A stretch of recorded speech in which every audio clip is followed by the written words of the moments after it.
오늘 우리에게 주시는 하나님의 말씀은 골로새서 2장 16절에서 23절 말씀입니다. 그러므로 먹고 마시는 것과 절기나 초하루나 안식일을 이유로 누구든지 너희를 비판하지 못하게 하라. 이것들은 장래의 일의 그림자이나 몸은 그리스도의 것이니라. 아무도 꾸며낸 겸손과 천사 숭배를 이유로 너희를 정죄하지 못하게 하라. 그가 그 본 것에 의지하여 그 육신의 생각을 따라 헛되이 과장하고 머리를 붙들지 아니하는지라. 온몸이 머리로 말미암아 마디와 힘줄로 공급함을 받고 연합하여 하나님이 자라게 하심으로 자라느니라. 너희가 세상의 초등학문에서 그리스도와 함께 죽었거든 어찌하여 세상에 사는 것과 같이 규례에 순종하느냐. 곧 붙잡지도 말고 맛보지도 말고 만지지도 말라 하는 것이니 이 모든 것은 한때 쓰이고는 없어지리라. 사람의 명령과 가르침을 따르느냐. 이런 것들은 자의적 숭배와 겸손과 몸을 괴롭게 하는 데는 지혜 있는 모양이나 오직 육체 따르는 것을 금하는 데는 조금도 유익이 없느니라.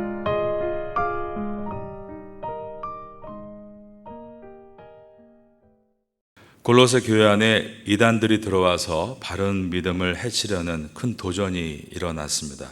사도 바울은 골로새 교회를 위협하는 이단적 가르침을 하나씩 공격하며 이 골로새 교회를 거짓 교사들로부터 방어해 나아갑니다. 오늘 본문의 저절인 골로새서 2장 16절을 보겠습니다. 그러므로 먹고 마시는 것과 절기나 초하루나 안식일을 이유로 누구든지 너희를 비판하지 못하게 하라. 교회에 들어온 율법주의자들의 가르침입니다. 그들은 율법에서 가져온 규정들로 다른 사람들을 비판하고 정죄했습니다. 골로새 교회를 위협하는 거짓 교사들은 예수 그리스도를 믿는다라고 말하면서도 유대 신비주의의 경향을 가진 자들이었는데 특별히 음식과 이 절기에 관한 규정들을 내세우면서 구원을 얻기 위해서는 이 모든 것을 다 지켜야 한다라고 가르쳤다는 것입니다. 오늘날도 무엇을 먹어야 한다. 그러면 몸에 좋아진다. 성경이 그렇게 말하고 있다라는 말들을 많이 하는데 그것은 오늘날 웰빙 시대에 맞춰서 사람의 건강에 관심이 높아지자 거기에 성경을 끼워 맞추는 일입니다. 그러나 성경의 가르침은 우리의 몸을 건강한 식단으로 만들기 위해서 주신 말씀이 아닙니다. 오직 구원을 얻기 위해 주신 말씀입니다. 잘못된 이단들은 오늘날에도 구약의 이러이러한 음식을 먹은 것처럼 오늘날도 먹어야만 구원에 이를 수 있다라고 가르칩니다. 그러나 구약은 새 언약, 예수님의 그림자로서 그 모든 하나하나의 예식은 예수님의 몸을 가르치는 것이지 십자가의 보혈로 구원받은 우리가 그러한 구약의 음식들을 규정대로 먹어야만 구원받는다는 것은 잘못된 가르침입니다. 만일 그것을 다 지켜야만 구원을 얻는다라고 말한다면 그것은 예수님을 믿는 믿음으로 구원이 충분하지 않고 예수님의 믿는 믿음과 함께 우리의 의를 덧붙여야만 구원에 이른다라는 주장이 되기 때문에 복음을 변질시키는 매우 위험한 발상이 되는 것입니다. 예수님은 율법의 완성이십니다. 그리고 율법의 실체가 되십니다. 율법의 실체이신 예수 그리스도를 붙든 자들은 그 그림자인 율법을 붙드는 것이 아니라는 것입니다. 17절입니다. 이것들은 장래일의 그림자이나 몸은 그리스도의 것이니라. 그것을 붙들려 한다면 그것은 새 언약을 버리고 다시 옛 언약으로 돌아가는 행위입니다. 히브리서 8장 13절을 여러분께 읽어드립니다. 새 언약이라 말씀하셨음에 첫 것은 즉 옛 언약을 말합니다. 낡아지게 하신 것이니 낡아지고 쇠하는 것은 없어져 가는 것이라. 그러므로 새 언약이신 예수 그리스도를 믿음으로 구원이 완성되는 것을 거부하고 옛 언약 안에 있는 예식을 다 지켜야만 구원을 얻을 수 있다라고 가르치는 것은 하나님의 계획하신 구원의 계획을 철저하게 무시하고 자기 방법으로 해석해 나가는 것입니다. 그러한 목적이 무엇일까요? 그것은 자신들이 율법을 지키고 규정들을 지켜나가는 것을 자랑하기 위해서입니다. 그래서 남을 비판하게 되는 것입니다. 우리는 이러한 태도에 대해서 철저하게 배격하고 우리가 그러지 않도록 늘 자신을 돌아보아야 합니다. 두 번째는 골로새 교회 안에 들어온 신비주의입니다. 18절입니다. 아무도 꾸며낸 겸손과 천사 숭배를 이유로 너희를 정죄하지 못하게 하라. 그가 본 것에 의지하여 그 육신의 생각을 따라 헛되이 과장하고. 신비주의자들은 신비한 체험을 강조하는 자들을 말합니다. 자신이 경험한 신비한 체험을 자랑하고 교만한 태도를 갖는 것을 말합니다. 골로새 교회를 위협하는 거짓 교사들은 천사들이 하나님을 예배하는 장엄한 광경을 자기가 직접 보았다라며 자랑을 했습니다. 이들의 간증은 어떻게 보면 하나님을 높이고 있는 것처럼 보이지만 사실은 그러한 특별한 광경을 보고 있는 나를 높이는 행위로서 자기를 자랑하는 행위였습니다. 그것을 18절은 꾸며낸 겸손이다라고 표현합니다. 우리는 겸손해야 합니다. 그런데 우리가 겸손해서 하나님 말씀을 잘 듣고 기도를 많이 할 때 주변 사람들이 부러워하죠. 어쩌면 그렇게 기도를 잘할 수 있느냐? 어떻게 그렇게 매일 하나님 앞에 나와 예배할 수 있느냐? 그러면서 정말 당신은 하나님의 사람입니다라고 칭찬하고 따르는 무리가 생길 수 있습니다.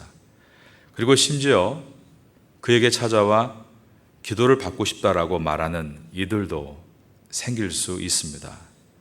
그럴 때 꾸며낸 겸손이란 어떤 의미인가? 그 모든 칭찬을 다 받는 것을 말합니다. 그리고 계속 그 칭찬을 받으려는 데 마음을 두는 것입니다. 나중에는 나에게만 하나님께서 주시는 뭔가 신비한 체험과 능력이 있는 것 같이 표현하기를 시작합니다. 제가 표현이라고 말한 이유는 말뿐이 아니라 뭔가 자신만 신비한 것을 보는 듯한 표정도 포함됩니다. 또한 기도하는 사람 옆에 가서 머리에 손을 얹거나 몸에 손을 넣는 행위 등을 포함합니다. 우리는 자신은 보이지 않는 것을 본다, 은근히 자기를 높이고 그런 자신의 말을 들어야 한다라고 미혹하는 이러한 신비주의자들을 경계해야 합니다.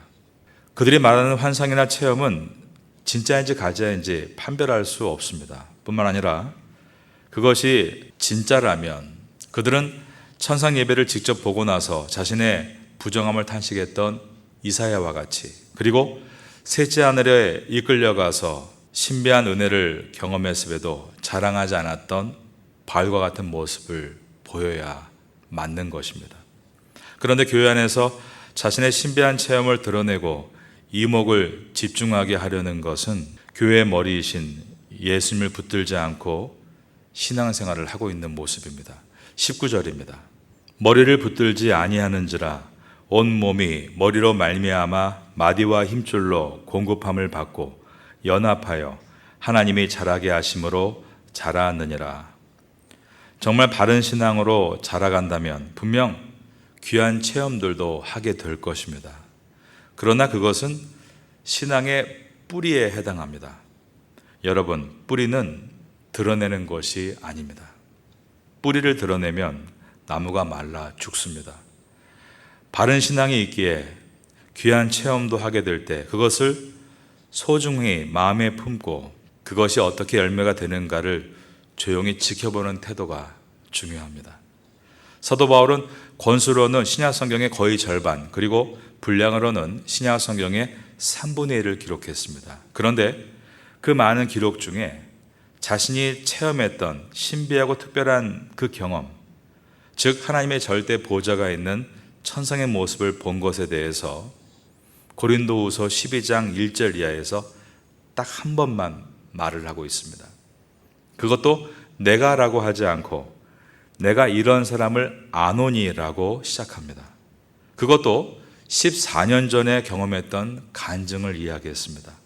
사도 바울이 이렇게 자신이 가진 특별한 체험을 말하는 것에 절제했던 이유는 특별한 체험을 하는 것이 신앙이라고 잘못 오해하는 일이 없도록 하기 위해서였고, 이렇게 한 번이라도 고린도후서에서 기록해야 했던 이유는 고린도 교회 안에 어떤 이들이 바울은 특별한 체험을 한 번도 해보지 못했다라며 그를 비방하고, 더 나아가 그가 전하는 예수님의 복음에 대해서 문제를 삼으려 했기 때문입니다.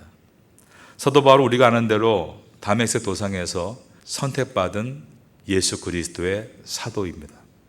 아라비아 광야에서 귀한 신앙의 수련을 한 사람이었으며, 그가 사역할 당시에 심지어 바울이 지니고 있던 손수건을 얻어서 몸에 덮은 자가 병이 나을 정도로 특별한 은사를 가진 분이기도 했습니다. 하지만 사도 바울은 내가 그런 일을 할 수 있다라고 절대로 드러내지 않았습니다. 그 이유가 사람들은 신비한 것에 지나친 관심을 갖는 습성이 있기 때문입니다. 그것으로 인해 복음이 변질될 수 있다는 것을 잘 알기 때문이었습니다. 우리 구주 예수님은 병든 자들을 외면하지 않으신 좋으신 주님이십니다. 그래서 가는 곳마다 안진뱅이, 청력을 잃은 청인들, 시력을 잃은 맹인들을 다 치료하셨습니다. 하지만 주님이 원하신 것은 그들이 단순히 병에서 노임받는 것이 아니라 복음을 듣고 죄에서 노임받기를 원하셨습니다. 그러나 예수님께서 기적을 베푸실 때는 사람들이 구름대같이 몰려왔고, 그러나 예수님께서 복음을 전하실 때는 어렵다, 재미없다 그러면서 물밀듯이 빠져나갔습니다. 요한복음 6장 60절 이하에 보면 예수님의 가르침을 듣던 사람들이 이렇게 말하기 시작합니다. 듣고 말하되 이 말씀은 어렵도다. 누가 들을 수 있느냐 한데, 예수께서 스스로 제자들이 이 말씀에 대하여 수근거리는 줄 아시고 이르시되 이 말이 너희에게 걸림이 되느냐? 그때부터 그의 제자 중에서 많은 사람이 떠나가고 다시 그와 함께 다니지 아니하더라. 예수께서 12 제자에게 이르시되 너희도 가려느냐? 이때 베드로의 대답이 우리에게 중요한 메시지를 줍니다. 베드로는 요한복음 6장 68절에서 말하기를 시몬 베드로가 대답하되 주여 생명의 말씀이 주께 있사오니 우리가 누구에게로 가오리이까? 이 고백은 우리는 기적을 위해 주님을 따라가는 것이 아니라 말씀을 듣기 위해 당신을 따르고 있습니다라는 분명한 신앙 고백이었습니다. 여러분들도 하나님 말씀을 마음에 두고 그 말씀 앞에 바르게 서는 믿음의 사람 될 수 있기를 예수님의 이름으로 축원합니다. 특별히 자신이 특별하다면서 물질을 요구하는 사기꾼들을 조심하시기 바랍니다. 이단과 사이비의 특징이 있습니다. 물질에 대해서 불투명하고 부정직한 것이 있습니다. 그러니 여러분들이 그런 것이 눈에 띈다면 철저하게 경계하시기 바랍니다. 세 번째로 교회에 들어온 금욕주의입니다. 20절과 21절입니다. 너희가 세상의 초등학문에서 그리스도와 함께 죽었거든 어찌하여 세상에 사는 것과 같이 규례에 순종하느냐? 곧 붙잡지도 말고 맛보지도 말고 만지지도 말라 하는 것이니.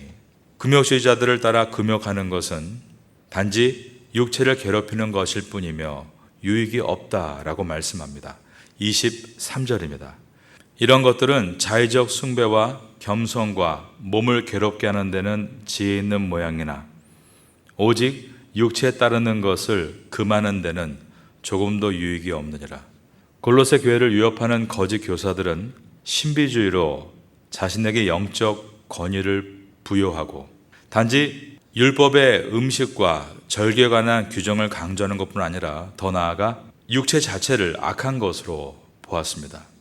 그래서 거룩함에 이르기 위해서는 육체의 욕구를 거부해야 한다라는 금욕주의를 가르쳤습니다. 그러나 철저한 금욕을 강조하는 것은 스스로를 고문하는 것에 불과하다라고 말씀합니다. 그리고 이것을 따르는 것은 초등학문과 같은 이방 종교의 규정과 가르침으로 돌아가는 것이다라고 했는데, 그 당시에 로마의 스토아 학파가 이러한 금욕주의를 가르치고 있었기 때문입니다. 여러분, 금욕 자체가 무조건 나쁘다고 말할 수는 없습니다. 우리가 금식을 알고 있습니다. 음식을 탐하지 않고 그리스도께 집중하기 위해서 금식을 하는 것입니다. 그런 면에 있어서 우리가 금식해야 될 부분은 다양합니다. 너무 영상에 중독되어 있는 오늘날 현대인들에게 미디어 금식도 필요합니다. 하나님의 말씀에 집중하기 위해 어느 기간 동안 미디어 금식을 하고 하나님께 집중할 수 있다면 유익하다라고 말할 수 있겠습니다. 그 외에도 내가 너무 좋아하는 것들, 너무 빠져있는 것들, 즉 중독에 대해서 금식하는 것도 유익합니다. 그것이 행여나 내가 그리스도 앞에 성장하는데 방해가 되고 있을지 모르기 때문입니다. 기독교에서는 이러한 것에 대해서 금욕이란 단어보다는 절제의 미덕이다라고 말을 합니다. 하지만 금욕은 자기 만족과 영적 교만으로 이어지는 것이고 자기의 의를 드러내기 쉽습니다. 그러니 금욕 자체를 강조하는 이 금욕주의를 철저히 경계하고 우리는 그리스도를 집중하며 거기에 필요한 절제가 필요하다면 절제의 미덕을 세울 수 있는 것이 아름다운 모습이 되는 것입니다. 이단은 꼬리를 감출지언정 결코 회개하지 않습니다. 오늘날도 이단들은 교묘하게 교회에 들어와 있습니다. 그들은 이 세상 끝날까지 그 일들을 계속할 것입니다. 오늘 본문에서 살펴보고 있는 율법주의와 그리고 신비주의 그리고 금욕주의는 오늘날의 이단의 가르침과도 유사합니다. 제치를 안 시키고 같은 율법주의, 신천지와 같은 이초석과 같은 신비주의, 몰몬교와 같은 금욕주의. 그러나 비뚤어진 금욕주의는 원하는 바는 그대로 취함으로 몰몬교는 많은 아내를 거느리는 것을 용납하고 있습니다. 우리가 이단들을 예리하게 분별할 수 있는 방법은 오직 하나님의 말씀을 바르게 배울 때입니다. 그럴 때에만 우리의 가정과 우리의 교회를 굳건하게 지켜나갈 수 있습니다.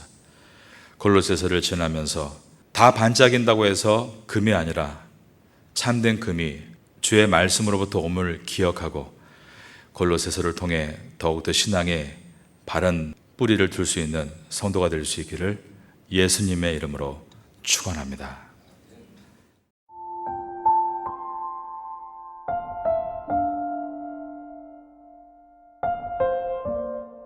지금은 함께 기도하는 시간입니다. 12월의 기도 제목은 첫째, 12월 13일 촌부리 농아인 학교 방문을 위해. 둘째, 12월 24일 태국 예배부 크리스마스 전도 집회를 위해. 셋째, 12월 30일 한동대학교 선교팀의 반증자의 고아원 선교를 위해. 넷째, 12월 31일 한동대학교 선교팀의 장애인 가족 초청 공연을 위해. 말씀을 붙잡고 기도하는 귀한 시간 되시기를 소망합니다.